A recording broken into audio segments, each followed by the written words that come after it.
సింహాసనుడికి స్వాగతం అండి. ఇప్పుడు తెలుగు రాష్ట్రాల్లో ఏదైనా హాట్ టాపిక్ ఉందంటే అది సంజయ్ దీక్ష తొక్కిసలాట, తర్వాత అల్లు అర్జున్ అరెస్ట్, తర్వాత జరిగిన పరిణామాలు.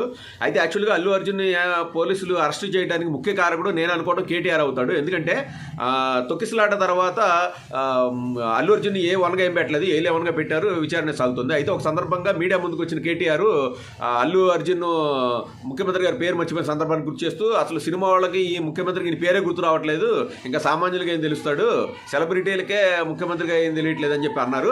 దీంతో కాంగ్రెస్ పార్టీ యాక్చువల్గా ముందైతే అల్లు అర్జున్ సక్సెస్ మీట్లో ముఖ్యమంత్రి పేరు మర్చిపోవడాన్ని కొద్దిగా లైట్గా తీసుకుంది. ఎందుకంటే కొన్ని సందర్భాల్లో గబికిని మనం మర్చిపోతూ ఉంటాం ఆ ఫ్లోలో.